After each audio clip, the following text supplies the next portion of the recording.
गव्हर्नमेंटने startup India registration म्हणून चालू केलं, तर ते काय आहे नेमकं? स्टार्टअप इंडिया हा रजिस्ट्रेशन हा प्रकार आहे, हा सर्वांसाठी ऍप्लिकेबल नाहीये. जर बघायला गेलं, झोमॅटो आहे, ओला आहे, अशा बरेचसे उदाहरणं आताच्या घडीला आहेत की जे मोठ्या लेवलवरती स्केलअप झाले, जे स्टार्टअप इंडिया मधून गेलेले आहेत. स्टार्टअप इंडिया अंतर्गत जर तुम्ही रजिस्ट्रेशन केलं ना, तर इथे बऱ्याच गोष्टी आहेत की जिथे तुम्हाला एक प्रकारचं गव्हर्नमेंट सपोर्ट मिळू शकतो. त्यांच्याकडे आयडिया आहे, त्यांच्याकडे मेहनत करण्याची तयारी आहे, पण त्यांच्याकडे फंड्स नाही. आणि जर पैसा नसेल तर ती आयडिया तुम्ही स्केलअप नाही करू शकत. खूप सारे बेनिफिट्स शासनातर्फे आणि प्लस बाहेरच्या माध्यमातून तुम्हाला भेटू शकतो. स्टार्टअप इंडियाचं रजिस्ट्रेशन तेवढं डिफिकल्ट आहे का? आणि जर करायचं झालं तर त्याचा किती खर्च आहे? स्टार्टअप इंडियाचं रजिस्ट्रेशन जे आहे ते जे प्रोफेशनल म्हणजे आमच्यासारखे जे कंपनी सेक्रेटरीज आहेत किंवा असे जे काही प्रोफेशनल आहेत, तुम्ही त्यांच्याशी कोऑर्डिनेट करा, कारण त्यांना याचं प्रॉपर ज्ञान. एसएमई सेक्टर आहे आणि एसएमई सेक्टरसाठी गव्हर्नमेंटने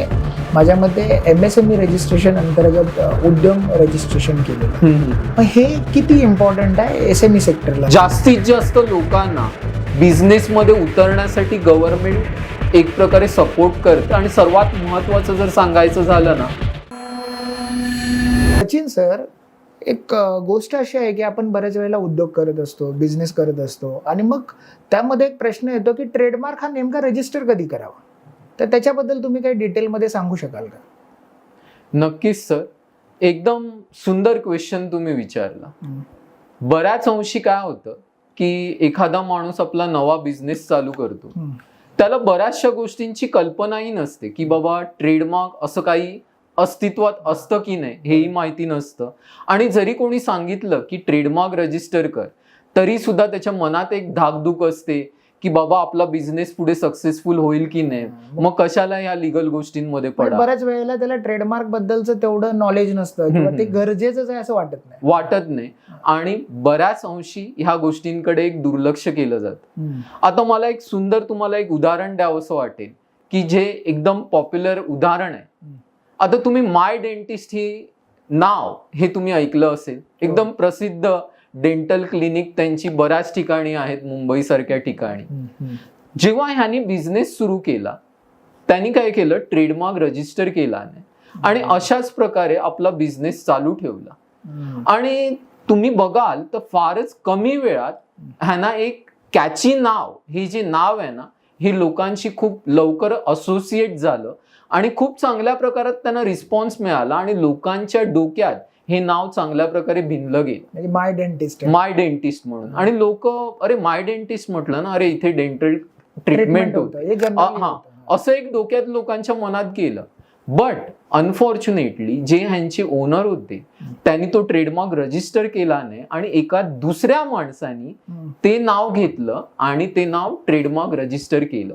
आणि नंतर ह्यांच्या विरोधातच केस करून त्यांनी ते नाव, बिकॉज त्यांनी पहिलं रजिस्टर केलं आणि ह्यांच्याकडे असं काहीच नव्हतं प्रूव्ह करायला की मी हे पहिलं वापरत होतो किंवा माझं असं काही होतं, त्यामुळे त्यांच्या हातून ते नाव निघून गेलं. म्हणजे अक्षरशः ते नाव त्यांना परत वापरताच आलं नाही. आता त्यांना वापरताच आलं नाही. आणि आज तुम्ही बघाल ना, जिथे जिथे माय डेंटिस्टची क्लिनिक्स आहेत ना, तिथे तिथे तुम्हाला नाव दिसेल सबका डेंटिस्ट. म्हणजे त्याला स्वतःच एवढा मोठा ब्रँड केलेला, त्यांना स्वतःच नाव चेंज करावं लागलं. कारण ट्रेडमार्क रजिस्टर हा दुसऱ्याने केलाय, तर त्याच्यावर हक्क जो आहे तो दुसऱ्याचा आहे, मग तुम्ही ते नाव वापरूच शकत नाही. त्यामुळे त्यांना ते नाव सोडावं लागलं आणि नाव आपलं बदलावं लागलं सबका डेंटिस्ट म्हणून. आज तुम्ही बघाल सबका डेंटिस्ट हे नाव अजूनही लोकांना हजम होत नाहीये, अपील होत नाहीये, असोसिएट होत नाहीये. अजूनही तुम्ही म्हणाल माय डेंटिस्ट, ह्यानी लोक जास्त कनेक्ट होतात. म्हणजेच बघा, माणूस मेहनत करतो, खूप प्रचंड प्रमाणात मेहनत करतो आणि एक आपलं अस्तित्व, आपली एक ब्रँड बनवतो. बट जर तुम्ही ते व्यापार चिन्ह किंवा ट्रेडमार्क रजिस्टर केलं नाही, तर तुमची जी मेहनत आहे ती पूर्ण वाया जाते. म्हणजे बऱ्याच वेळेला एवढा स्पॅन ऑफ लाईफ घालवून किंवा एक 8-8, 10-10 वर्ष लोक एक नाव, ब्रँड तयार करायला घालवतात, आणि जर त्याचं एक ट्रेडमार्क रजिस्ट्रेशन नाही केलं तर त्याचा किती मोठा फटका बसू शकतो. आपल्या हातून नाव जाऊ शकतं. आणि नवीन नावाने जर धंदा सुरू केला तर ह्याची काहीच गॅरंटी नाहीये की परत ते नाव लोकांना तसं लोकांच्या काळजात भिडेलच, ह्याची काहीच गॅरंटी नाहीये. त्यामुळे मी तर म्हणेन हा एक इन्शुरन्स सारखा प्रकार आहे. इन्शुरन्स जर तुम्ही आधी घेतला आणि काही अनफॉर्च्युन इव्हेंट तुमच्यावर झाला, बरोबर झाला, तर तुम्ही तो क्लेम करू शकतो. पण तुम्ही असं नाही म्हणू शकत की तुमच्याबरोबर अनफॉर्च्युन इव्हेंट झाला आणि आता तुम्हाला इन्शुरन्स घ्यायचा आणि आता तुम्हाला तो क्लेम पाहिजे, तर कुठलीही कंपनी तो एंटरटेन करणार नाही. तर तेच ऍप्लिकेबल आहे ट्रेडमार्कला सुद्धा. ट्रेडमार्क हे नाव म्हणजे कुठलंही तुमचं नाव आहे, कुठलंही तुमचं चिन्ह आहे, हे तुम्ही यूज करण्यापूर्वी तुम्ही ते रजिस्टर केलं पाहिजे.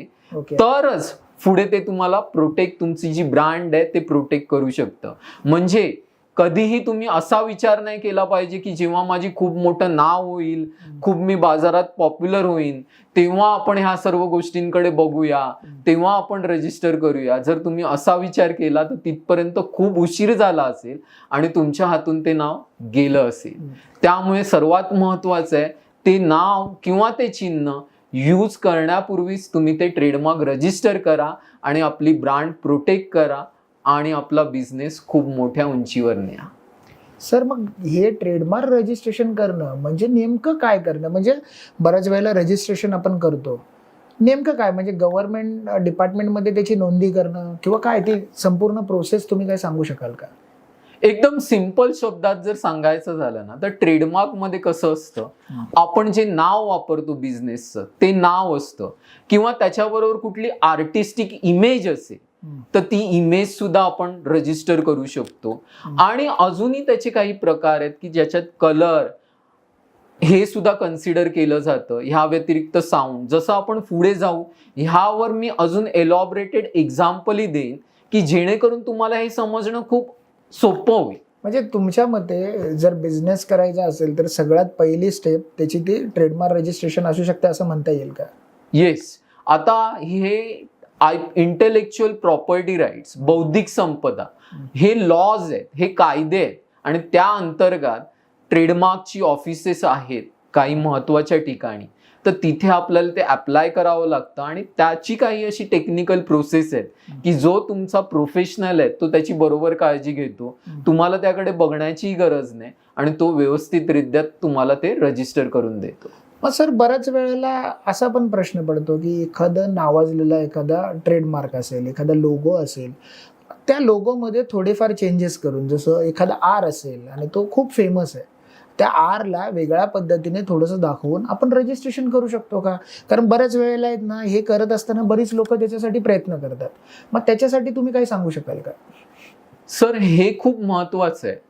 कारण मी माझ्या प्रॅक्टिसमध्ये एक गोष्ट खूप बारकाईने ऑब्झर्व केली. कारण एखादी नवीन ब्रँड बनवायची ना, त्यासाठी खूप मेहनत करावी लागते, खूप वेळही जातो. बऱ्याच अंशी लोक काय करतात, एक शॉर्टकट घेतात. म्हणजे एक नावाजलेलं नाव बाजारात आहे तर लोक काय करतात की ह्याच गोष्टींचा एक चुकीच्या प्रकारे आपल्याला उपयोग कसा करता येईल म्हणून ते काय करतात, जे नाव खूप प्रसिद्ध आहे ना त्याच्याशी सिमिलर, त्याला ट्रेडमार्क मध्ये म्हटलं जातं डिसेप्टिव्हली सिमिलर. ओके.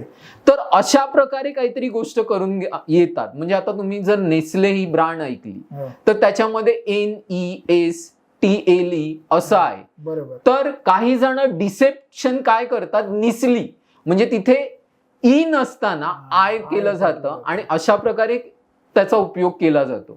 बऱ्याच अंशी माणूस काय तो एन बघतो, बऱ्याच अंशी शेवटचा LE बघतो, मधलं काय बघत नाही एवढं बारकाईने आणि तो घेतो की अरे हा तर नेसले आहे. आणि अशा प्रकारे लोक काय करतात की ह्याचा डिसेप्टिव्हली उपयोग करावा आणि तो उपयोग करून ह्यांचं नाव यूज करून आपला रिव्हेन्यू वाढवावा, असे चुकीच्या प्रॅक्टिसेस किंवा चुकीच्या पद्धती ते यूज करतात आणि हे ट्रेडमार्क मध्ये चालत नाही. मग अशी नावं रजिस्टर केली जातात ट्रेडमार्क मध्ये? आता अशी नावं जर अप्लाय केली तर ती सक्सेसफुली रजिस्टर होत नाही. ते अप्लाय करतात पण ती रिजेक्ट केली जातात.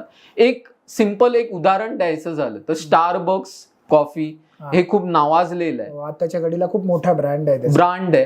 तर एकाने सॅम बक्स म्हणून एक कंपनी एक ब्रँड घेऊन आला. आता बघा वाटताना किती ते सिमिलर वाटतं, स्टारबक्स आणि सॅमबक्स म्हणजे लवकर बघणाऱ्याला त्याच्यातला फरक नाही समजत. बऱ्याच वेळेला ते ऐकल्यानंतर हा सॅमबक्स म्हणजे असेल काय. तर अशा प्रकारे एक प्रकारे डिसेप्टिव्हली अशी सिमिलर नावं लोक यूज करतात की जेणेकरून जी एक्झिस्टिंग ब्रँड आहे ना त्याचा चांगल्या प्रकारे उपयोग आपल्याला करता येईल आणि आपल्याला इझिली आपला माल विकता येईल आणि त्यातून पैसा कमवता येईल असं लोक करायला बघतात. म्हणून अशी नावं लोक घेऊन येतात. बट जेव्हा अशी नावं अप्लाय केली जातात तेव्हा ती ट्रेडमार्क ऑफिस रिजेक्ट सुद्धा करतं. आणि बाजारात जर अशा नावाचा प्रोडक्ट तुम्ही जर सेल करत असाल आणि उद्या ते आढळून आलं की हे चुकीच्या प्रकारे ह्याचा वापर केला जातोय तर तुमच्यावर लिगल कारवाई होऊ शकते आणि तुम्हाला खूप मोठी त्याची किंमत मोजावी लागू शकते. तुम्ही काही वर्षापूर्वी जर गेलात ना तर तुम्हाला कळेल की कोकोनट ऑइल म्हणजे जे हेअर ऑइल असतं त्याच्या अशा 2 कंपन्या होत्या आणि तुम्ही जर बघितलं तर बाटलीचा कलर ब्ल्यू असतो. बरोबर आहे. तर 2 डिफरंट कंपन्या ब्ल्यू बॉटल म्हणजे ब्ल्यू कलरची बॉटल घेऊनच ते विकत होत्या. म्हणजे सिमिलर प्रोडक्ट दिसण्यासाठी. त्यामुळे काय होत होतं लोकांची एक प्रकारे कन्फ्युजन होत होती की ब्ल्यू बॉटल बघितली म्हणजे अरे हे तर हेच कोकोनट ऑइल आहे आणि ते इझिली लोक घेत होते. आणि नंतर आढळून आलं की ज्यांनी मेन जी पॉप्युलर कंपनी आहे त्यांची ब्ल्यू बॉटल आहे पण कोणी तिसराच माणूस ब्ल्यू कलरची बॉटल आणून ते कोकोनट ऑइल विकायचा प्रयत्न करतो. जसं हे आढळून आलं त्यांनी कोर्टात तशी केस फाईल केली आणि त्यांना कळलं की हे चुकीचा वापर ह्याचा करतात. त्याबरोबर त्यांना ऑर्डर मिळाली की ठीक आहे कोकोनट ऑइल तुम्ही विकू शकतात पण त्या बॉटलचा कलर तुम्हाला बदलावा लागेल. आणि नंतर मग दुसरी जी ब्रँड होती त्याला आपल्या बॉटलचा कलर बदलावा लागला आणि हिरवा कलर आणावा लागला. आणि मग लोकांना कळायला लागलं अरे ही ब्ल्यू बॉटल आहे ही एक ब्रँड आहे आणि हिरवा बॉटलची ही दुसरी ब्रँड आहे. आणि ऑटोमॅटिकली ती कन्फ्युजन लोकांची दूर झाली आणि जी योग्य ब्रँड आहे ती लोक घ्यायला लागली. बरेच वेळेला आपण ज्यावेळेस मार्केटमध्ये जातो असे कितीतरी प्रोडक्ट दिसतात. मग आता उद्या सकाळी हा एक प्रश्न पडतो की मी आता एखाद्या वेळेला माझा एखादा ब्रँड झाला आणि मी तो रजिस्टर केला आणि त्याच सिमिलर पद्धतीने जर एखाद्याने कुठला तरी त्या नावाचा चुकीचा उपयोग केला जसं तुम्ही डिसेप्टिव्ह पद्धतीने जर त्यांनी नाव वापरलं तर मी त्याच्यावर केस फाईल करू शकतो का? आणि केस फाईल केल्यानंतर त्याचं कॉम्पेन्सेशन वगैरे म्हणजे त्या गोष्टी कशा असतात आणि त्याच्यासाठी कोणत्या ठिकाणी ह्या सगळ्या केसेस फाईल केल्या जातात? आता ह्याच्यामध्ये सर्वात महत्वाची काय गोष्ट आहे की पहिलं तुमची जी ब्रँड आहे ना ती तुम्ही अप्लाय रजिस्ट्रेशनसाठी ट्रेडमार्क रजिस्ट्रेशनसाठी अप्लाय करणं आणि तो ट्रेडमार्क प्रोटेक्ट करणं हे खूप महत्वाचं आहे. कारण जेव्हा तुमच्याकडे काही लिगल राईट्स आहेत तेव्हा तुम्हाला पुढच्या कोर्टात केस फाईल करणं किंवा नेसेसरी ऍक्शन घेणं ह्याच्यात एक प्रकारचं वजन येतं किंवा दम येतं. ते नसलं तरी त्याच्यात वेगळ्या काही अजून टेक्निकल गोष्टी आहेत त्या आपण नंतर बघू. बट इथे ही खूप गोष्ट महत्वाची आहे. जर त्याच्यावर तुमचा हक्कच नाहीये तर कुठल्या प्रकारे तुम्ही सांगणार किंवा कोर्टात दाद मागणार की बाबा ही माझा मालकी हक्काची आहे हे कोणी दुसरं वापरू नाही शकत. त्यामुळे सर्वात पहिलं ते रजिस्टर करणं महत्वाचं आहे. आणि ते रजिस्टर केल्यावर सपोज एखाद्याने डिसेप्टिव्ह तसा ट्रेडमार्क आणला आणि तो अप्लाय केला तरी ट्रेडमार्क रजिस्टर ऑफिस सुद्धा ते रिजेक्ट करू शकतं किंवा आपल्याकडे सुद्धा हक्क असतो की तो ट्रेडमार्क रजिस्टर होण्यापूर्वी आपण तो अपोज करू शकतो आणि तो कॅन्सल केला जाऊ शकतो. तर असाही प्रकार असतो. आणि ह्याही सर्व गोष्टी जर तुम्ही बाजूला ठेवल्या आणि उद्या तुम्हाला जाणवलं की बाजारात अशा प्रकारे कोणीतरी चुकीच्या प्रकारे आपलं नाव किंवा आपलं व्यापार चिन्ह आपला ट्रेडमार्क चुकीच्या प्रकारे असा यूज करतोय आणि तो त्याच्यातून प्रॉफिट्स कमवतोय आणि हे जर तुम्हाला कळलं तर तुम्ही कोर्टात जाऊन केस फाईल करू शकतात आणि त्या मालाविरुद्ध म्हणजे त्या ब्रँड विरुद्ध स्टे तुम्ही घेऊ शकतात. आता ह्याच्यात बऱ्याच लिगल गोष्टी आहेत की तुम्हाला प्रूव्ह करावं लागतं की हा डिसेप्टिव्हली सिमिलर कसा आहे. खरंच तिथे काही कन्फ्युजन लोकांची होते का? जसं मी तुम्हाला आता एक कोकोनट ऑइलचं एक सुंदर उदाहरण दिलं की जिथे दोन्ही बॉटल जर ब्ल्यू असतील तर कन्फ्युजन होण्याचे चान्सेस फार इझी आहेत. म्हणजे हे एक कॉमन सेन्स लागून सुद्धा कळू शकतं. आणि त्यामुळेच कोर्टाने तो निर्णय दिला की तुम्ही बॉटल कलर बदला जेणेकरून हे कन्फ्युजन होणार नाही.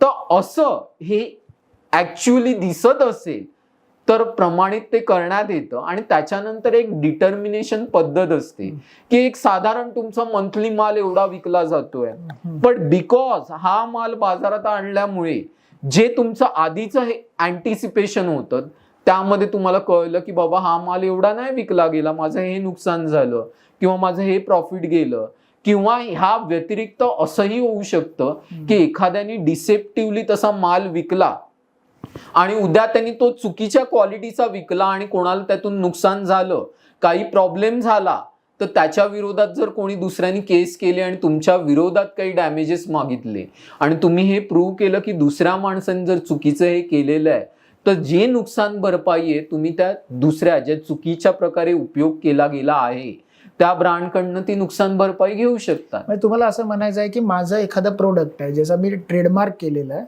त्या प्रोडक्टची सिमिलर एक कॉपी कुणीतरी मार्केटमध्ये आणली आणि ती विकली आणि त्याच्यातून जर कुणाला नुकसान झालं तर मी त्या कॉपी केलेल्या त्या प्रोडक्टच्या मालकावरती मी केस फाईल करू शकतो आणि त्या समोरचं झालं नुकसान आपण त्याच्यातून घेऊ शकतो, भरपाई करू शकतो. आणि ऑन टॉप ऑफ दॅट आपलं ब्रँडचंही जे नुकसान झालंय, नाव खराब झालंय, त्याचंही एक कॉम्पन्सेशन आपण मागू शकतो, कारण ही त्याची जबाबदारी आहे. कारण कुठल्याही प्रकारे आपण असा चुकीचा कोणाचं काही वापर आहे, चिन्ह आहे, व्यापार चिन्ह आहे, ट्रेडमार्क आहे, त्याचा असा चुकीचा वापर करतोय तर हे कायद्याने इल्लीगलच गोष्ट आहे. त्यामुळे आपण त्याला ते थांबवू शकतो आणि सर्व प्रकारची नुकसान भरपाई सुद्धा आपण त्याच्याकडनं घेऊ शकतो.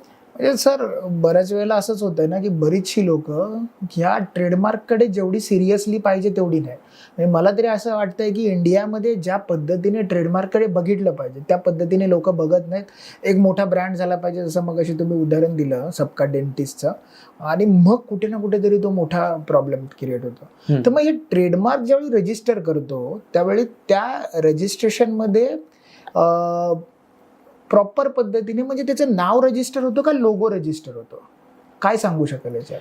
ह्याच्यामध्ये प्रकार आहेत काही ट्रेडमार्क रजिस्ट्रेशनचे. म्हणजे आपलं एक सिंपल नाव असेल, जो वर्ड असेल तो आपण रजिस्टर करू शकतो. आपलं कुठलं स्पेसिफिक असं डिझाईन असेल की जो आपण लोगो आपला म्हणतोय, तर असा लोगो सुद्धा आपण रजिस्टर करू शकतो. त्या लोगो मध्ये जर काही कलर्स असतील आणि वेगळे डिझाईन्स असतील तर ते सुद्धा आपण रजिस्टर करू शकतो. ह्या व्यतिरिक्त साऊंड सुद्धा असतो ना, तो साऊंड सुद्धा आपण रजिस्टर करू शकतो ऍज अ ट्रेडमार्क म्हणून. आता परत इथे एक प्रश्न येतो की ज्यावेळी आपण नाव रजिस्टर करतो तर ते नावाला काही स्पेसिफिक क्रायटेरिया दिले का? जसं की आज फेमस जे नाव आहे, आता भारतामध्ये इंडिया हे नाव फेमस आहे, किंवा भारतामध्ये जर आपण बघायला गेलो तर आपला जो तिरंगा आहे त्यात तिरंगाचे कलर्स आहेत, किंवा तिरंगा यूज करू शकतो का, किंवा असे काही हिस्टॉरिकल प्लेसेस आहेत जसं अशोक स्तंभ आहे किंवा काय, तर हे आपण आपल्या ट्रेडमार्कमध्ये इन्व्हॉल्व म्हणजे ऍड करू शकतो का, आणि ह्याला तशी ट्रेडमार्कला आपल्याला रजिस्ट्रेशन मिळतं का? खूप महत्वाचा हा क्वेश्चन आहे. नाव बऱ्याच अंशी काय होतं की लोकांना असं वाटतं की ट्रेडमार्क किंवा नाव आपण कुठलंही घेऊ शकतो, बट जो ट्रेडमार्कचा जो लॉ आहे ना त्याच्यात त्यांनी काही स्पेसिफिक गोष्टी दिलेल्या आहेत, ज्याच्यात एक सर्वात महत्वाची गोष्ट आहे प्रोहिबिटेड मार्क. प्रोहिबिटेड मार्क म्हणजे काय? आपण इंडिया शब्द किंवा भारत शब्द हा असा कशाही प्रकारे घेऊ शकत नाही, किंवा जसं तुम्ही म्हणालात अशोक स्तंभ, ह्या ज्या गोष्टी आहेत अशा बऱ्याच गोष्टी आहेत, तिरंगा आहे, अशा ज्या गोष्टी आहेत त्या आपण आपल्या ट्रेडमार्क मध्ये घेऊ शकत नाही. कारण काय होणार माहितीये, जेव्हा आपण अशा गोष्टी वापरतो ना त्यावेळी लोकांचा परसेप्शन म्हणजे लोकांचं आकलन काय होणार माहितीये की ही कुठली तरी गव्हर्नमेंट एंटिटी आहे, एखादा तिरंगा वापरतोय किंवा एखादा भारत हा शब्द वापरतोय, तर लोकांना काय वाटेल की हे भारत सरकारचा आहे, गव्हर्नमेंट ऑफ इंडिया, एक भारत सरकारचा हा इनिशिएटिव्ह आहे आणि आपलं भारत सरकार हे करतंय. मग ऑटोमॅटिकली लोक तो विचार करून जे काही गुड सर्व्हिसेस आहेत ते घेणार आणि अशा प्रकारे लोक चुकीच्या प्रकारे कन्फ्यूज होऊन मिसलीड होऊन तो व्यवहार करणार. आणि एखादा जर चुकीचा माणूस असेल तर तो मुद्दामून अशा प्रकारचं एक आकलन निर्माण करेल ह्या सर्व गोष्टी वापरून आणि चुकीच्या गोष्टी करून जाईल, आणि उद्या लोकांना काय वाटेल, अरे हे तर मला भारत सरकारने फसवलं. आणि हे व्हायला देऊ नये म्हणून त्यांनी अशा काही गोष्टी, जसं मी एक्झाम्पल दिल्या, अजूनही याच्यात काही गोष्टी आहेत की ह्या गोष्टी आपण आपल्या ट्रेडमार्कमध्ये आपल्या नावात, बिझनेसच्या नावात किंवा बिझनेसच्या चिन्हात अशा गोष्टी घेऊ नाही शकत. त्या प्रोहिबिटेड आहेत. जर तुम्ही अशा प्रकारे अप्लाय केला ट्रेडमार्क तर तो 100% रिजेक्ट होतो ऑन द ग्राउंड्स दॅट की हा प्रोहिबिटेड ट्रेडमार्क आहे. सर मग परत प्रश्न असा पडतो की आता एवढ्या सगळ्या अडचणी आहेत किंवा नाव सिलेक्शन करताना प्रॉपर असे स्पेसिफिक कॅटेगरी आहे, दुसऱ्याचं नाव कॉपी नाही करू शकत. मग इनिशियल स्टेजमध्ये बिझनेस झाल्या सुरू झाल्या ट्रेडमार्क घ्यायला पाहिजे का थोडा मोठा झाल्यावर घ्यायला पाहिजे, असे काही क्रायटेरिया आहेत का की त्या बिझनेस टू बिझनेस डिपेंड आहेत? जसं मी तुम्हाला सांगितलं ना, महत्वाचा क्रायटेरिया काय की जसं मी तुम्हाला इन्शुरन्सचं उदाहरण दिलं, इन्शुरन्स तुम्ही कधी घेणार, जर आधी घेतला आणि एखादा अनफॉर्सिन इव्हेंट झाला तर तुम्ही कॉम्पन्सेशनसाठी अप्लाय करू शकता. पण जर तुम्ही म्हणालात एक अनफॉर्सिन इव्हेंट झालाय आणि आता मी इन्शुरन्स घेतो आणि त्यानंतर मी कॉम्पन्सेशनसाठी अप्लाय करतोय, तर असं नाही होत. असा क्लेम टोटली रिजेक्ट होणार.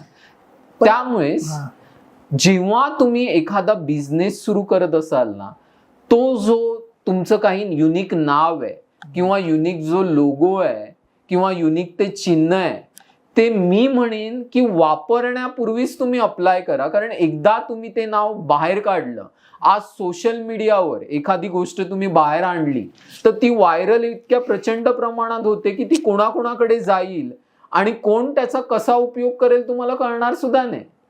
त्यामुळेच त्याचा उपयोग महत्वाची गोष्ट आहे. जर तुम्ही जो आधी अप्लाय केला तर ऑटोमॅटिकली नंतर कोणी जरी ते अप्लाय करण्याचा प्रयत्न केला तरी प्रायोरिटी तर आपल्याकडे आहे. त्यामुळे तो कुठल्याही प्रकारे तो आपल्याकडनं घेऊ शकत नाही, त्याचा ऍप्लिकेशन रिजेक्ट होणार आणि आपलं जे चिन्ह आहे ते ऑटोमॅटिकली एक प्रकारे सिक्युअर्ड होणार. सर आता याच्यामध्ये एक विचारायचं आहे की एक जिंगल म्हणून एक प्रकार आहे, बरोबर आहे? मग हे जिंगल पण रजिस्टर करता येतं ट्रेडमार्कच्या नावाखाली? एकदम सुंदर क्वेश्चन विचारला सर. आता तुम्ही बघाल म्हणजे आधीच्या काळात एक निरमा म्हणून एक वॉशिंग पावडर तुम्ही म्हणाल, पहिल्यापासून त्याची ऍड खूप बघितलेली, ऍड खूप बघितली आणि फेमस होती. म्हणजे इन बिटवीन त्या काळात कुठलेही दोन म्हणजे एखादी जर सिरियल आहे किंवा एखादा कार्यक्रम सुद्धा आहे, बातम्या सुद्धा आहे, निरमाचं ऍड दाखवायचे आणि लोकांना एकदम मजा यायची. ते जिंगल एवढं कॅची होतं, एवढं प्रसिद्ध झालं आणि त्याचमुळे निरमा ब्रँड बघा खूप मोठ्या प्रमाणात फेमस झाली. आता हे जिंगल आहे ना, हा जिंगल हा जो प्रकार आहे ना तो कॉपीराईट मध्ये येतो. ओके.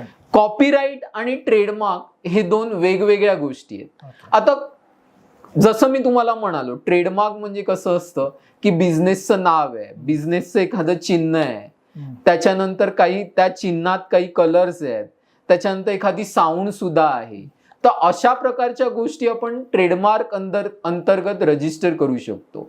बट कॉपीराईट हा जो प्रकार आहे ना तो म्हणजे काय, एखादं पुस्तक, हे पुस्तकातले जे कंटेंट्स आहेत ते उद्या कोणी चुकीच्या प्रकारे वापरू नये, लिफ्ट करू नये म्हणून आपल्याला जर ते प्रोटेक्ट करायचे असतील तर ते कॉपीराईट अंतर्गत आपल्याला रजिस्टर करावे लागतात, जेणेकरून त्याचा कोणी चुकीचा उपयोग करत नाही. तर कॉपीराईट रजिस्टर करण्याचेही काही प्रकार आहेत. म्हणजे आपण पुस्तक हे जे आहे ते आपण रजिस्टर करू शकतो, एखादं गाणं रजिस्टर करू शकतो, एखादा मूवी आपण रजिस्टर करू शकतो. म्हणजे अशा त्या सगळ्याच गोष्टी की ज्याच्यामध्ये कंटेंट इन्व्हॉल्व आहे. कंटेंट इन्व्हॉल्ड आहे. आता हे कसं फक्त एक चिन्ह आहे आणि ह्यात कसे आहेत कंटेंट्स आहेत. मग ते कसे बुक स्वरूपात असू शकतात, गाण्याच्या स्वरूपात असू शकतात, पुस्तकाच्या स्वरूपात असू शकतात. आणि एक सर्वात महत्वाचं ना, कधी कधी काही कॅरेक्टर्स असतात.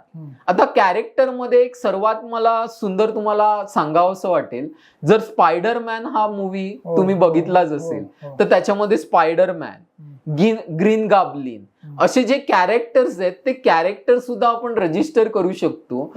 त्याशिवाय काही ना एकदम एक्सक्लुझिव्हली ग्राफिकल इमेजेस असतात. आता तुम्ही एशियन पेंट्स ही जी ब्रँड आहे त्याचे काही जे कलर्सचे जे डबे आहेत त्याच्यावर बघा एक मुलाचं एक असतं, त्याचं नाव आहे, म्हणजे तो ग्राफिकल जी इमेज आहे त्या इमेज मध्ये गट्टू म्हणून तो मुलगा फेमस आहे, गट्टू. बघा असे त्याचे केस असे विस्कटलेले आहेत, केसाला कलर आहे, सर्व त्यांचे कपडे आहेत त्याला कलर लागलाय आणि हातात एक कलरचा डबा आहे त्याच्यात आणि तो असा चालतोय किंवा असा त्याचं इमेज आहे. एकदम पॉप्युलर इमेज आहे, अजूनही ते सुंदर प्रकारे तो गट्टू वापरतात. तर असं एखादं तुमचं वेगळं ग्राफिकल इमेज असेल ना, तर असं इमेज तुम्ही कॉपीराईट अंतर्गत सुद्धा अप्लाय करू शकतात आणि त्याच्यावर राईट्स मिळू शकतात की जेणेकरून असं इमेज कोणी नाही वापरू शकत. एखादं जनरल चिन्ह असेल तर आम्ही ते सांगतो ट्रेडमार्कच करा, पण अशा प्रकारे काही असं स्पेशल असं ग्राफिकल इमेज असेल गट्टू वगैरे तर आम्ही सांगतो ते कॉपीराईट करा, म्हणजे ऑटोमॅटिकली त्याच्यावर अजून चांगल्या प्रकारे प्रोटेक्शन मिळतं आणि त्याचा कुठल्याही प्रकारे चुकीचा उपयोग करू नाही शकत. म्हणजे बघा, चुकून जरी एखाद्या बॉक्सवर कलरच्या जर गट्टूची इमेज आली तर माणूस ते एशियन पेंट्स आहे की नाही हे सुद्धा नाही बघणार, हे समजून जाणार की हे एशियन पेंट्स आहे आणि तो डबा घेऊन जाणार. त्याच्यामुळे ते ग्राफिकल इमेज पण तेवढीच इम्पॉर्टंट आहे जेवढा ट्रेडमार्क इम्पॉर्टंट आहे. सर आता ह्याच्यामध्ये काय झालं की मग खरंच माझी क्युरियोसिटी तर वाढली. मग सर, मग पॅटंट हा प्रकार काय आहे? म्हणजे आता आपण ट्रेडमार्क वरती बोललो, कॉपीराईट वरती बोललो, मग पेटंट हा प्रकार म्हणजे काय? खरंच खूप चांगला क्वेश्चन आहे, कारण ह्यातले सर्व फरक कळले पाहिजे. बऱ्याच अंशी लोकांना यातले फरक कळत नाहीत. लोक म्हणतात मला ट्रेडमार्क, मला कॉपीराईट करायचंय रजिस्टर, मला पेटंट करायचंय, त्यांना त्यातल्या टेक्निकॅलिटीज कळतच नाही. मी एकदम सोप्या शब्दात तुम्हाला सांगितलं ट्रेडमार्क म्हणजे काय असतं, एकदम सोप्या शब्दात तुम्हाला सांगितलं कॉपीराईट म्हणजे काय असतं, आणि आता एकदम सोप्या शब्दात मी तुम्हाला सांगतो पेटंट म्हणजे काय असतं. पेटंट म्हणजे एक प्रकारचं जर इनोव्हेशन असेल, म्हणजे उद्या जर तुम्ही म्हणाल की तुम्ही एखाद्या प्रकारचा मदरबोर्ड किंवा मायक्रोचिप आहे ती तुम्ही इनोव्हेट केली आहे, म्हणजे एखादा आता पॅन्डेमिकच्या काळात जे वॅक्सिन होतं ते वॅक्सिन म्हणजे लोकांना खूप इझिली समजायला येईल की बाबा काय म्हणणं आहे, तर एखाद्या कंपनीनी एखादं वॅक्सिन इन्व्हेंट केलंय तर त्या वॅक्सिनवर पेटंट त्या जे आहे वॅक्सिन, त्या वॅक्सिनवर ते अप्लाय करू शकतात ते पेटंट, आणि ते पेटंट्स त्यांना मिळतात आणि मग ऑटोमॅटिकली कुठलीही दुसरी कंपनी त्यांच्याकडनं ते राईट्स घेतल्याशिवाय किंवा परमिशन घेतल्याशिवाय ते इन्व्हेन्शन किंवा ते तशा प्रकारचं जे वॅक्सिन किंवा काही आहे तो शोध तो असा वापरू नाही शकत. तुम्हाला असं म्हणता येईल का की ज्यावेळी एखाद्या गोष्टीची डीपली असं रिसर्च केला जातो, स्टडी केली जाते आणि त्याच्यातून जे काही इन्व्हेंट केलं जातं आणि ते इन्व्हेंट केलेलं प्रोडक्ट जे असतं ते युनिक असतं आणि त्याच्यासाठी त्याचा पेटंट म्हणून रजिस्ट्रेशन करता येतं. करेक्ट. असं जे इन्व्हेन्शन, कुठलंही तुम्ही इन्व्हेन्शन म्हणा, मग ते टेक्निकल असेल, मग ते केमिकलशी रिलेटेड असेल, मग ते मायक्रोबायोलॉजीशी रिलेटेड असेल, टेक्नॉलॉजीमध्ये जे काही असतं, म्हणजे तुम्ही म्हणाल टेक्नॉलॉजी ऍक्च्युअल बोर्ड बीड असे इन्व्हेन्शन्स असतील, एखादी मशीन असेल ते इन्व्हेन्शन असेल, तर ह्या सर्व गोष्टी ज्या असतात त्या पेटंटमध्ये जातात. पण आता एखादा कम्प्युटर प्रोग्राम असेल आणि तो कम्प्युटर प्रोग्राम एखाद्याने बनवला असेल तर असा कम्प्युटर प्रोग्राम जो असतो तो कॉपीराईट अंतर्गत रजिस्टर होतो. मग सर, ह्या सगळ्या प्रोसेसला जसं तुम्ही ट्रेडमार्क सांगितलं, कॉपीराईट सांगितलं, पेटंट सांगितलं, तर ह्याला रिन्युअल प्रोसेस असते का? किंवा म्हणजे आता बरेच लोक काय करतात, एक ट्रेडमार्कचं रजिस्ट्रेशन घेतलं आणि ते सोडून देतात, मग ह्याच्यात रिन्युअल प्रकार आहे का? आणि समजा जर रिन्युअल नाही केलं तर त्याचा काय प्रॉब्लेम होऊ शकतो? नक्कीच, हा खूप सर महत्वाचा प्रश्न तुम्ही विचारला. नाव ट्रेडमार्क ह्यावर सुद्धा एक टेन्युअर असतं, म्हणजे एकदा तुमचा ट्रेडमार्क रजिस्टर झाला की तो पुढच्या 10 वर्षांसाठी रजिस्टर होतो. ओके. आणि 10 वर्ष संपण्याच्या आधी म्हणजे थोडं काही महिन्यापूर्वी तुम्हाला तो रिन्यू करावा लागतो, आणि जेव्हा तुम्ही रिन्यू करतात ना तेव्हा तो परत पुढच्या 10 वर्षांसाठी रजिस्टर होतो. तर 10 वर्षांची टर्म असते आणि त्या 10 वर्षांचे टर्म म्हणजे संपण्यापूर्वी तुम्हाला काही काळापूर्वी त्याचं रिन्युअल करावं लागतं. जर तुम्ही रिन्युअल केलं नाही तर एक प्रकारे तुम्ही त्याच्यावरचा राईट्स गमावून बसतात, आणि नंतर जर तुम्ही ते सोडून दिलं तर कदाचित कोणी दुसरा माणूस तो अप्लाय करू शकतो आणि त्याला ते मिळू सुद्धा शकतं. त्यामुळे रिन्युअल करणं हे खूप महत्वाचं आहे. सचिन सर, खरंच आहे ना, आजच्या ह्या पॉडकास्टमध्ये खूप साऱ्या गोष्टींचा उलगडा झाला. या सगळ्यांमध्ये मला समजून घ्यायचं आहे की सर, सचिन सर, तुमची सुरुवात कशी झाली? आज तुम्ही कंपनी सेक्रेटरी म्हणून आज 10 वर्ष झालं प्रॅक्टिस करताय, तर ही प्रॅक्टिसची सुरुवात कशी झाली? तुम्ही हे ट्रेडमार्कमध्ये कशा आले, तर त्याच्याबद्दल तुम्ही काही डिटेलमध्ये काय सांगू शकाल का? नक्कीच सर, मी जेव्हा कॉलेजमध्ये होतो ना तेव्हा खरंच एक जबरदस्त प्रोफेसर, एक फॅकल्टी आमचे होते, आणि ते बोलता बोलता सहज एक वाक्य म्हणून गेले की विद्यार्थी, तुम्ही अभ्यास हा ह्यासाठी करू नका की उद्या तो अभ्यासक्रम पूर्ण करून मी नोकरी करेन. तो अभ्यासक्रम तुम्ही ह्यासाठी करा की तुम्ही तुमची बुद्धी अजून शार्प करू शकता आणि त्याच्यातून अजून चांगलं काम करू शकता. आणि हे एक वाक्य होतं ना, ते माझ्या मनात अशा प्रकारे भिनलं गेलं, म्हणजे त्यावेळी त्या क्लासरूम मध्ये एक 100 जण असतील. मला नाही माहिती त्या 100 जणांवर त्या एका वाक्याचा किती परिणाम झाला, बट ते एक वाक्य माझ्या मनात इतकं खोलवर रुतलं गेलं की ते मी कधीच नाही विसरलो. आणि त्यावेळीपासून मी नेहमी अभ्यास हा अशा पद्धतीने केला की जेणेकरून त्यातून मी नॉलेज मिळवीन आणि त्यातून मी अजून शार्प होईन. माझं इंटेन्शन असं कधीच नव्हतं की मी अभ्यास फक्त नोकरी करण्यासाठी करतोय, म्हणजे नोकरी मिळवण्यासाठी करतोय. तर हा एक आमूलाग्र बदल माझ्या विचारसरणीत झाला. म्हणजे म्हणतात ना, एक सीड, एक बीज माझ्या मनात रोवलं गेलं आणि तिथून एक प्रकारची सुरुवात झाली. आणि त्यातून जो माझा विचारसरणी होती ती कम्प्लीट बदलली. आणि ह्यानंतर एकदा असंच, म्हणजे अशा प्रकारे मी माझं बीकॉम हे जे आहे ते ग्रॅज्युएशन पूर्ण केलं. आणि नंतर मी LLB आणि CS करत होतो. तर तेव्हा माझा एक मित्र होता ना, आम्ही लायब्ररीत बसलेलो आणि एक पुस्तक घेऊन आला आणि त्या पुस्तकाचं नाव होतं rich dad poor dad by Robert Kiyosaki. आपल्यापैकी बऱ्याच लोकांनी ते वाचलेलं सुद्धा. आणि नावही त्याचं एवढं कॅची आणि डिफरंट होतं ना, मी म्हटलं अरे हा काय प्रकार आहे. आणि मी माझ्या मित्राला सहज विचारलं की हे काय आहे म्हणून. तर त्यांनी मला सांगितलं की जी मानसिकता असते ती रिच माणसाची मानसिकता काय असते आणि गरीब माणसाची मानसिकता काय असते, आणि एखादा श्रीमंत माणूस आपल्या मुलांना काय शिकवतो वर्सेस एखादा गरीब माणूस आपल्या मुलांना काय शिकवतो, हे यात दिलंय. ते मी ऐकलं, पण त्यानंतर असं काही डायरेक्ट असं काही झालं नाही. पण त्यावेळच्या काळात ना अशी काही मोठमोठी पुस्तकांची म्हणजे एक नवीन कन्सेप्ट आलेला की तिथे तुम्ही जाऊ शकतात, पुस्तक वाचू शकतात, जर तुम्हाला आवडलं तर घेऊ शकतात किंवा नाही सुद्धा. आता सर्व ऑनलाईन झालंय. पण त्यावेळी ते शॉप म्हणजे बघा, क्रॉसवर्ड, लँडमार्क अशी खूप मोठमोठी दुकानं होती.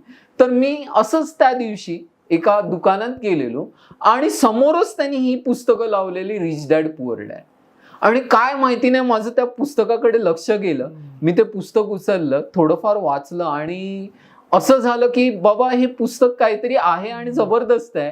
आणि मी त्याच वेळी ते पुस्तक सरळ घेतलं आणि मी ते एकदा वाचलं, बऱ्याच वेळा वाचलं आणि त्यानंतर सुद्धा बरीच त्याच्याशी रिलेव्हंट अशी बरीच सिक्वेल पुस्तकं आहेत ती सुद्धा वाचून काढली. मग त्याच्यानंतर सगळं म्हणजे एक जे खतपाणी जे म्हणजे म्हणतात ना, एक सीड प्लांट झालेलं, त्याला खतपाणी घातलं गेलं आणि एक प्रकारे माझी आंतरप्रेन्युअर जी मानसिकता असते ती तयार झाली. आणि तिथून मी 100% ठरवलं की मला माझं स्वतःचं काहीतरी करायचंय. मग अशा प्रकारे माझं CS LLB कम्प्लीट झालं आणि त्यावेळी मी एक जॉब केला एका नामांकित पब्लिक लिमिटेड कंपनीमध्ये in order to gain experience.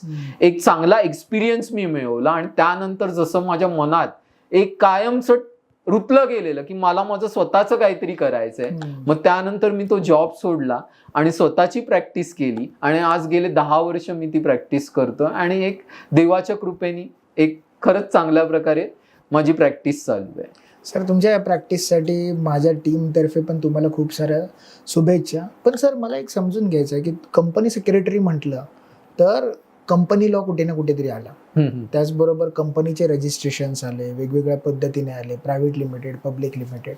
तर तुम्ही आपल्या व्ह्युअर्सला काही सांगू शकाल का की ह्या कंपन्यांमधले जसं प्रोप्रायटरशिप असेल, पार्टनरशिप असेल, प्रायव्हेट लिमिटेड असेल, ह्याच्यातले थोडेफार बदल काय, म्हणजे त्याच्यातला फरक काय, तो एकदम थोडक्यात काही सांगू शकाल का? येस, हा खरंच सर खूप चांगला प्रश्न आहे आणि ह्याच्यावर ना मी एक सुंदर गोष्ट सांगेन. आणि ती म्हणजे ना, बऱ्याच अंशी लोकांना लिमिटेड लायबिलिटी आणि अनलिमिटेड लायबिलिटी ह्या गोष्टी कळत नाही.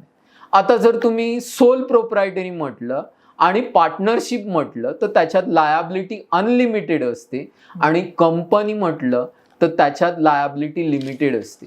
आता लिमिटेड लायबिलिटी आणि अनलिमिटेड लायबिलिटी म्हणजे काय, एकदम मी सोप्या शब्दात तुम्हाला एक एक्झाम्पल देऊन सांगेन. आता सपोज माझं एक इलेक्ट्रिक इक्विपमेंट रिपेअर करण्याचं एक दुकान, आणि मी इलेक्ट्रॉनिक इक्विपमेंट रिपेअर करतोय, तो उद्या तुम्ही तुमचा टीव्ही, तुमचा बिघडलेला आहे टीव्ही, आणि तो माझ्याकडे घेऊन आलात रिपेअरिंगसाठी. मी तो घेतला आणि तुम्हाला सांगितलं ओके मी रिपेअर करेन आणि नंतर तुम्हाला सांगेन, रिपेअर झाल्यावर फोन करून तुम्हाला बोलवेन म्हणून. आणि तुम्हाला सांगितलं की जे काय असतील माझे चार्जेस मी तुम्हाला एक थोड्या वेळानंतर सांगेन एकदा चेक करून वगैरे. तर तुम्ही मला तो हँड ओव्हर केला, तुम्ही निघून गेला. संध्याकाळी मी त्या इक्विपमेंटवर, त्या टीव्हीवर काम करत होतो आणि काम करून झाल्यावर मग मी तो टीव्ही व्यवस्थित दुकानात ठेवला, शटर बंद केला आणि निघून गेलो. आणि बॅडलक असं झालं की त्या रात्री त्या दुकानाला आग लागली आणि आज जे काही होतं सर्व जळून गेलं. आता जी माझी इक्विपमेंट त्यात होती, जी रिपेअरिंगची सामग्री माझी होती आणि इतर ज्या काही माझ्या गोष्टी होत्या त्या जळल्या, तर तिथे जो माझा नुकसान झाला तो माझा नुकसान झालाच झाला. बरोबर. बट ह्या व्यतिरिक्त तुमचा टीव्ही सुद्धा त्या दुकानात होता, तो सुद्धा जळून खाक झाला.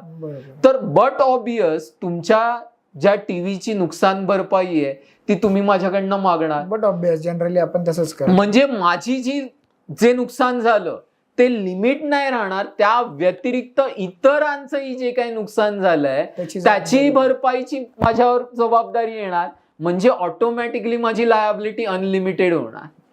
तर ह्याला म्हणतात अनलिमिटेड लायबिलिटी. म्हणजे जर तुम्ही सोल प्रोप्रायटरी आणि पार्टनरशिप मध्ये जर बिझनेस चालू केला आणि जर काही अनफॉर्सिन झालं आणि त्यामुळे जर अशा प्रकारची वेगळी लायबिलिटी जरी तुमच्यावर आली तरी तुम्हाला ती अप टू द एंड तुम्हाला ती तुमच्या पर्सनल प्रॉपर्टीतून भरून काढावी लागते. ह्याला म्हणतात अनलिमिटेड लायबिलिटी. आता लिमिटेड लायबिलिटी म्हणजे काय की माझी एखादी कंपनी आहे, प्रायव्हेट लिमिटेड कंपनी असो, पब्लिक लिमिटेड कंपनी असो, आणि त्याच्यात मी शेअर कॅपिटल म्हणजे शेअर्स मध्ये पैसा गुंतवलेला आहे आणि ते शेअर कॅपिटल माझं 1 लाख रुपयाचं आहे. आता उद्या अशाच प्रकारे मी कंपनी बेसिस मध्ये ते इलेक्ट्रॉनिक रिपेअरिंगचं दुकान चालवतं. तर ह्याच्यामध्ये उद्या जर अशा प्रकारे आग लागली आणि नुकसान झालं तर माझी लायबिलिटी फक्त त्या 1 लाखापुरतच राहणार. त्याच्या पुढे जे नुकसान झालं असेल ना त्या नुकसानाची जबाबदारी ही त्या कंपनीची असणार. म्हणजे कंपनी हा एक आर्टिफिशियल पर्सन आहे, कायद्याने त्याचं एक वेगळं अस्तित्व आहे. म्हणजे कंपनी एक वेगळा पर्सन आहे, तुम्ही एक वेगळे पर्सन आहात. त्यामुळे कंपनीचं एक वेगळं पॅन कार्ड सुद्धा असतं. त्यामुळे 1 लाखापर्यंत जे काय झालंय ती तुमची त्याची रिस्पॉन्सिबिलिटी आहे.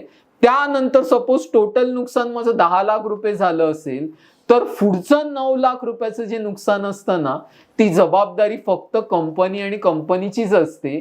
कोणी तुमच्या घरी येऊ शकत नाही ते 9 लाख रुपये मागण्यासाठी लीगल. जर बघायला गेलं तर त्या कंपनीमध्ये जेवढी मालमत्ता असते तेवढंच ते भरू देऊ शकतात, तेवढंच. आणि बाकीची जी काही गोष्ट असेल ती तुमच्या म्हणजे पर्सनल लेवलवरती ती गोष्ट येत नाही, पर्सनल असेटला ते धक्का लागत नाही. म्हणजे फॉर एक्झाम्पल आता जर तुमच्या काही त्याच्यात गोष्टी असतील, काही पैसा तुमच्याकडे असेल, आता टोटल त्या कंपनीमध्ये तुमचं कॅपिटल मिळून इतर काही गोष्टी मिळून टोटल 6 लाख रुपये, तर नुकसान भरपाई 6 लाखाची होईल. पण उरलेलं जे 4 लाख आहेत ना ते कोणी तुमच्याकडे येऊन मागू नाही शकत. ती कंपनी बँकरप्ट होणार आणि तिथेच तो चॅप्टर क्लोज होणार. कोणी पर्सनली तुम्हाला हे लायबल करू शकत नाही की बाबा ते 4 लाख रुपये सुद्धा मला. म्हणजे तुमच्या मते असं आहे की जर एखाद्याने पब्लिक लिमिटेड किंवा प्रायव्हेट लिमिटेड कंपनी फॉर्म केली तर ती कंपनी वेगळी आहे, तो पर्सन वेगळा आहे. उद्या जर अशामध्ये जर नुकसान झालं तर ती कंपनीची जबाबदारी आहे, पर्सनची नाही. आणि त्या कंपनीमध्ये जेवढी असेट्स असेल तेवढ्यातूनच ते भागवलं जाईल. उरलेलं ते बँकरप्सी म्हणून डिक्लेअर करून कंपनी बंद होईल आणि त्याच्यावरती त्या पर्सनल म्हणजे जे डायरेक्टर्स असतील, शेअर होल्डर असतील त्यांना ते लायबल नसतील. सर मग याच्यामध्ये एक नवीन प्रकार आता जो आलेला आहे तो म्हणजे 1 पर्सन कंपनी, ओपीसी. मग हा ओपीसी म्हणजे नेमका काय? आता बऱ्याच अंशी ना लोकांना असं वाटतं की एखादी प्रायव्हेट लिमिटेड किंवा मी पब्लिक लिमिटेड कंपनी काढतोय तर एक प्रकारे ते माझ्यासाठी कॉस्ट किंवा बर्डन आहे. आपण नंतर ह्याविषयी की हे बर्डन नाहीये, ही कॉस्ट नाहीये, हे सुद्धा मी तुम्हाला प्रूव्ह करून दाखवीन. हा प्रश्न आपण नंतर घेऊ. सर्वात पहिला आपण हे बघू की तुम्ही जसं म्हणतात की बाबा हे ओपीसी म्हणजे काय प्रकार आहे. तर ह्याच्यामध्ये ओपीसी म्हणजे काय असतं, जनरल जी प्रायव्हेट लिमिटेड आणि पब्लिक लिमिटेड कंपनी असते ना, ह्याच्यासाठी एक मिनिमम 2 किंवा आपल्याला 3 डायरेक्टर लागतात. आणि इतर काही असे लिगल कंप्लायन्सेस किंवा लिगल अशा गोष्टी असतात की त्या कंपनीशी रिलेटेड आपल्याला कराव्या लागतात. पण ओपीसी हा असा प्रकार आहे ना की जो एकटा माणूस असतो ना, तो एकटाच माणूस तिथे त्या कंपनीत डायरेक्टर असतो आणि एकटाच माणूस त्या कंपनीत शेअर होल्डर असतो. म्हणजे असं बघायला गेलं तर प्रोप्रायटरशिपला ओपीसी म्हटलं जाईल हा. जर तुम्ही रजिस्ट्रेशन केलं तर. आणि ह्याच्यात तुमचे बेनिफिट काय आहेत की तुमची लायबिलिटी सुद्धा लिमिटेड होणार आणि बऱ्याच अशा गोष्टी असतात लिगल की ज्या प्रायव्हेट आणि पब्लिक लिमिटेड कंपन्यांना अजून मोठ्या प्रमाणात लागू असतात. तर इथे असं जास्त काही नसतंच. सो ॲज गुड ॲज माणूस एक असतो, पण त्याला एक प्रकारे लिगल एंटिटीचं स्ट्रक्चर येतं, लायबिलिटी त्याची लिमिट होते, एकच माणूस डायरेक्टर असतो, एकच माणूस शेअर होल्डर असतो आणि अशा बऱ्याचशा लिगल गोष्टीचं बाइंडिंग सुद्धा त्याच्यावर नसतं, त्या व्यक्तीला ऍप्लिकेबल होत नाही. आता बऱ्याच वेळेला माझ्याही प्रॅक्टिसमध्ये लोकांचा प्रश्न येत असतो की सर माझी प्रायव्हेट लिमिटेड कंपनी आहे आणि मला लोकांकडून पैसे घ्यायचे आहे, भांडवल घ्यायचं आहे माझी कंपनी रन करायला. मग हे तुम्ही त्याच्यावरती जरा डिटेलमध्ये सांगू शकाल का की प्रायव्हेट लिमिटेडमध्ये असा पैसा घेता येतो का? खरंच एक सुंदर महत्वाचा क्वेश्चन तुम्ही विचारला ना. बऱ्याच अंशी लोकांना ही कल्पना नसते. आता कसं असतं, एखादी प्रायव्हेट लिमिटेड कंपनी आहे तर त्याच्यात कसं तुम्ही तुमचे पैसे त्यात टाकू शकतात, तुमचे जे क्लोज रिलेटिव्ह आहेत त्यांच्याकडनं पैसे घेऊ शकतात आणि बिझनेस तुम्ही चालवू शकता. जनरल माणूस अशाच प्रकारे बिझनेस चालवतो. आणि ह्या व्यतिरिक्त जर काही म्हणायचं झालं ना तर आपण बँकेकडे जातो, बँकेकडनं कर्ज घेतो आणि आपलं काम करतो, आपला बिझनेस वाढवतो. बट लोकांकडनं डायरेक्ट तुम्ही प्रायव्हेट लिमिटेड कंपनीमध्ये पैसा नाही घेऊ शकत. एक आताच्या काळात एक खूप पॉप्युलर कन्सेप्ट आहे, त्याला म्हणतात IPO, initial public offer, offer जे काही म्हणाल तसं, इनिशियल पब्लिक ऑफर. तर ह्याच्यामध्ये काय असतं, तुम्ही लोकांना असे शेअर्स इश्यू करू शकतात, बट त्यासाठी ना तुमची पब्लिक लिमिटेड कंपनी आहे ना ती लिस्टेड असली पाहिजे रिकॉग्नाइज स्टॉक एक्सचेंज मध्ये. म्हणजे जसं बॉम्बे स्टॉक एक्सचेंज आहे, नॅशनल स्टॉक एक्सचेंज आहे, इथे तुम्हाला ती कंपनी रजिस्टर करावी लागते आणि तेव्हाच तुम्ही अशा प्रकारे पब्लिकला ते शेअर्स इश्यू करू शकतात आणि पब्लिककडनं पैसा रेज करू शकतात. But obvious now he government of इंडियाची जबाबदारी आहे की कुठच्याही प्रकारे जो पब्लिकचा पैसा आहे तो चुकीचा त्याचा उपयोग झाला नाही पाहिजे. म्हणून त्यावर बरेच नॉर्म्स आहेत. म्हणजे तुम्ही सेबी ऐकलं असेल, ही एक संस्था आहे आणि स्टॉक एक्सचेंजचे सुद्धा बरेच नॉर्म्स आहेत.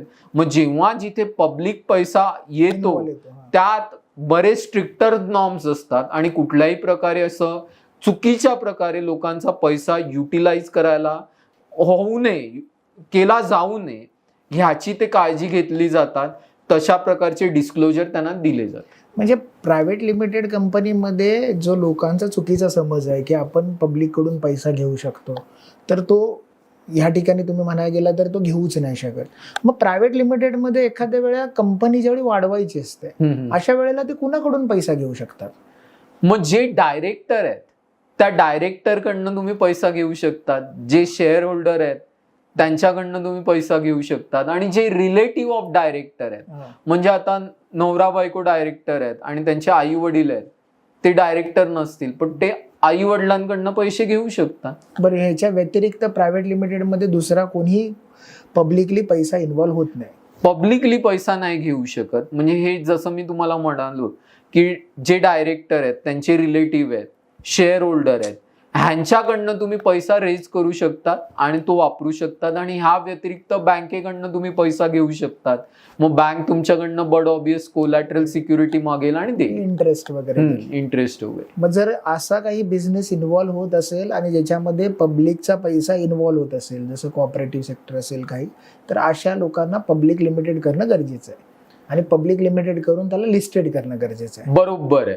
जर तुम्हाला लोकांकडनं पैसा घ्यायचा आहे तर तुमची ती पब्लिक लिमिटेड कंपनी लिस्टेड असली पाहिजे स्टॉक एक्सचेंजमध्ये आणि मगच तुम्ही अशा प्रकारे पब्लिकला शेअर्स इश्यू करू शकतात. ह्याच्यामध्ये सुद्धा खूप महत्वाची गोष्ट आहे की बऱ्याच अंशी ना, काही अंशी अशा प्रकारे पब्लिक लिमिटेड कंपन्या सुद्धा असतात की त्या लिस्टेडही केल्या जातात आणि चुकीच्या प्रकारे एक प्रकारे ना एक पिरॅमिड ते उभा करतात. म्हणजे जर तुम्ही ऐकलं असेल आता पॅन कार्ड संस्था, त्यांचं मध्ये आलेलं की ते लोकांकडनं पैसे घेत होते. सहाराचं असं अशा प्रकारे झालेलं की त्यांनी चुकीच्या प्रकारे पैसे घेतले, पण नंतर मग जसं कळलं गव्हर्नमेंट ऑफ इंडियाला की असं काही चुकीचं होत आहे, फटाफट त्या विरोधात ऍक्शन घेतल्या गेल्या आणि आजही त्या ज्या कंपन्या आहेत त्यांना तशा प्रकारचं इन्स्ट्रक्शन आली आहेत, तशा प्रकारे त्यांना ते पेमेंट जे जे लोकांकडनं घेतलेलं ते द्यायला लावत आहेत. सर मध्ये एक म्हणजे बऱ्याचशा खेड्यात काही ग्रामीण भागामध्ये ऍग्रिकल्चरल कंपनी बनवली जाते किंवा फार्मर प्रायव्हेट लिमिटेड बनवली जाते, फार्मर प्रोड्युसर कंपनी. तर त्याच्याबद्दल सांगू शकाल का काय की नेमकी फार्मर प्रोड्युसर कंपनी काय आणि त्याच्यात कोण बनवू शकतो आणि त्याचा फायदा काय होतो? खूप सुंदर क्वेश्चन आहे आणि माझा एक मित्र सुद्धा आहे, त्याच्यासाठी मी ही फार्मर प्रोड्युसर कंपनी इनकॉर्पोरेट करून दिली. नाव तुम्ही जर बघाल ना तर गावात लोक शेती करतात. आता बऱ्याच अंशी काय असतं, प्रत्येकाचं जर तुम्ही ते लँड बघायला गेलात तर छोट्या छोट्या हिस्स्यात बायफर्केट केलं गेलं असतं आणि अशा छोट्या छोट्या हिस्स्यात जर तुम्ही शेती करत असाल तर बट ऑब्वियस तुमची कॉस्ट सुद्धा वाढते आणि एक चांगल्या प्रकारे प्रोड्यूस सुद्धा तुम्ही नाही करू शकत, म्हणजे मोठ्या प्रमाणात, आणि हे खूप कंबरसम होतं बऱ्याच शेतकऱ्यांना. तर ह्या कंपनी अंतर्गत तुम्ही करू काय शकतात की उद्या 1000 शेतकरी, म्हणजे एखादं गाव आहे, त्या गावात तुम्ही चला 1000 पण नका म्हणून 200 शेतकरी आहेत. 200 शेतकरी एकत्र आले आणि त्यांनी ठरवलं की आपण छोटं छोटं एकत्र करून आपलं कंबरड मोडण्यापेक्षा आपण एकत्र येऊ. आणि ह्या एकत्र येण्यामध्ये कसं होईल, ऑटोमॅटिकली आपले जे रिसोर्सेस आहेत ते सर्व डिवाइड होतील. जेव्हा तुम्ही मोठ्या प्रमाणात एखादं प्रोडक्शन करतात, तुमची कॉस्ट डाऊन होते, कॉस्ट एकदम कमी कमी होते, रिसोर्सेस तुम्ही मोठ्या प्रमाणात युटिलाइज करू शकतात आणि अशा प्रकारे खूप इफेक्टिव्हरित्या प्रोडक्शन घेऊ शकता. म्हणजे तुम्ही असं म्हणता येईल की एक प्रकारे कोऑपरेटिव्ह मुवमेंटच एक उभा करता येईल फार्मर प्रोड्युसर कंपनी थ्रू. जसे ज्या ठिकाणी बरेचसे फार्मर एकत्र येऊन एक कंपनी फॉर्म करतील, प्रोडक्शन करतील, मार्केटमध्ये जातील, विकतील आणि त्याच्यातून जो येणारा नफा आहे तो त्यांच्यामध्ये वाटला जाईल. ह्याच्यामध्येही एक महत्वाची गोष्ट आहे, आता ही फार्मर प्रोड्युसर कंपनी आहे ना, ती कंपनी लॉ अंतर्गत येते आणि अजून एक कोऑपरेटिव्ह सोसायटीज असं तुम्ही म्हणत असाल ना, तर हा शब्द तुम्ही वापरलाय, ठीक आहे, योग्य आहे, पण लोकांचं इथे कुठल्याही प्रकारे म्हणजे आपलं कन्फ्युजन नाही झालं पाहिजे. आणि ते म्हणजे काय, एक कोऑपरेटिव्ह सोसायटी, म्हणजे जर तुम्ही अमूल म्हटलं, अमूलचं उदाहरण घेतलं तर तिथे बघा एक कोऑपरेटिव्ह मुवमेंट आहे. तर तो महाराष्ट्रामध्ये बघायला गेलं तर गोकुळ आहे, बरोबर आहे. तर हा जो प्रकार आहे ना तो एका वेगळ्या कायद्यात येतो आणि फार्मर्स प्रोड्युसर हा एका वेगळ्या कायद्यात येतो आणि फार्मर्स प्रोड्युसर हा कंपनी लॉ अंतर्गत येतो. तर त्यामुळे अशा प्रकारे कंपनी इनकॉर्पोरेट करून बरेच शेतकरी आहेत ते एकत्र येऊ शकतात. अशा प्रकारे गोष्टी खूप चांगल्या प्रकारे वापरू शकतात की जेणेकरून त्यांची कॉस्ट कमी होते, प्रोडक्शन त्यांचं वाढतं. आणि जेव्हा असे बरेच हात एकत्र येतात ना, बघा एक सिंगल मुठ्ठी असते ती एवढी पॉवरफुल नसते, बट असेच 200 मुठ्ठी एकत्र आल्यावर ते केवढे पॉवरफुल होणार. तर एवढ्या सुंदर प्रकारे ते एकत्र येऊन एक मोठं काम करू शकतात. आणि असाच प्रकारे माझा एक मित्र आहे की तो माझ्याकडनं त्यांनी फार्मर्स प्रोड्युसर कंपनी इनकॉर्पोरेट केली. आज ते सर्वजण एकत्र येऊन ते अशा प्रकारे बिझनेस करतायत आणि एकदम मोठमोठ्या ब्रँड्सना ते आपली जी ही ऍग्रिकल्चरल प्रोड्यूस आहेत, फळं विकतात आहेत आणि खूप करोडोची उलाढाल करतात. बट ऑब्वियस, कारण एवढ्या मोठ्या प्रमाणावर जर शेतकरी एकत्र आला तर ते मोठ्या प्रमाणावर त्यांचा एक्सपोर्ट असेल, सेल्स असेल, डोमेस्टिक ॲज वेल एज इंटरनॅशनल मार्केटमध्ये ती लोक उतरू शकतात आणि मग मार्जिन जो काय मधले एजंट जे घेतात ते डायरेक्टली कुठेतरी शेतकऱ्याला पोहोचू शकेल. सर, ह्या कंपनी रजिस्ट्रेशनमध्ये गेल्या काही वर्षांमध्ये स्टार्टअपचं खूप रजिस्ट्रेशन झालं. मग गव्हर्नमेंटने स्टार्टअप इंडिया रजिस्ट्रेशन म्हणून चालू केलं, तर ते काय आहे नेमकं? आता हे खूप महत्वाचं आहे. स्टार्टअप इंडिया हा रजिस्ट्रेशन हा प्रकार आहे ना, हा सर्वांसाठी ऍप्लिकेबल नाहीये. म्हणजे एखादा प्रोप्रायटर किंवा पार्टनरशिप फर्म हा स्टार्टअप इंडिया रजिस्ट्रेशन नाही करू शकत. ह्याच्यामध्ये कसं आहे, एखादी private limited company, public limited company आणि जर तुम्ही म्हटलं तर लिमिटेड लायबिलिटी पार्टनरशिप, आणि सॉरी, जो पार्टनरशिप फर्म आहे तो सुद्धा हे करू शकतो. सोल प्रोप्रायटर जो आहे तो स्टार्टअप इंडिया रजिस्ट्रेशन करू नाही शकत. ह्या व्यतिरिक्त जे काही आहे इतर जण ते स्टार्टअप इंडिया अंतर्गत रजिस्ट्रेशन करू शकतात. आता ह्याच्यात स्टार्टअप इंडियामध्ये नेमकं फायदा काय आहे?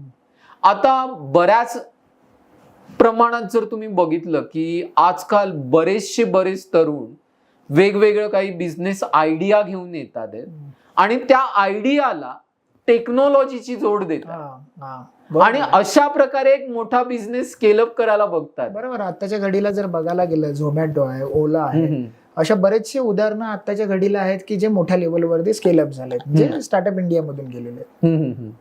तर ह्याच्यामध्ये कसं आहे की स्टार्टअप इंडिया अंतर्गत जर तुम्ही रजिस्ट्रेशन केलं ना, तर इथे बऱ्याच गोष्टी आहेत की जिथे तुम्हाला एक प्रकारचं गव्हर्नमेंट सपोर्ट मिळू शकतो.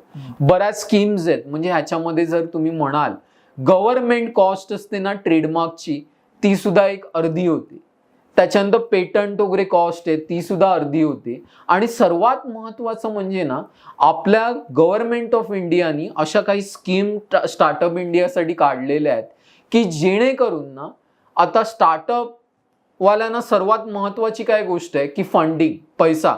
त्यांच्याकडे आयडिया आहे, त्यांच्याकडे मेहनत करण्याची तयारी आहे, पण त्यांच्याकडे फंड्स नाही. आणि जर पैसा नसेल तर ती आयडिया तुम्ही स्केलअप नाही करू शकत. बरोबर. तर इथे स्टार्टअप इंडियामध्ये तुम्हाला रजिस्ट्रेशन केल्यानंतर जर तुम्ही अप्लाय केलं, इथे वेगवेगळ्या त्यांच्या स्कीम्स असतात, प्रोग्राम्स असतात की जिथे अप्लाय तुम्ही करू शकतात. आणि आताच्या काळात तुम्ही बघा टीव्हीवर तुम्ही हे शार्क टँक आणि असे प्रोग्राम तुम्ही बघतात, तिथे कशी हे अँजल इन्व्हेस्टर आणि इन्व्हेस्टर एक प्रकारे येतात. तर अशा प्रकारे ना तिथे ते इन्व्हेस्टर येतात.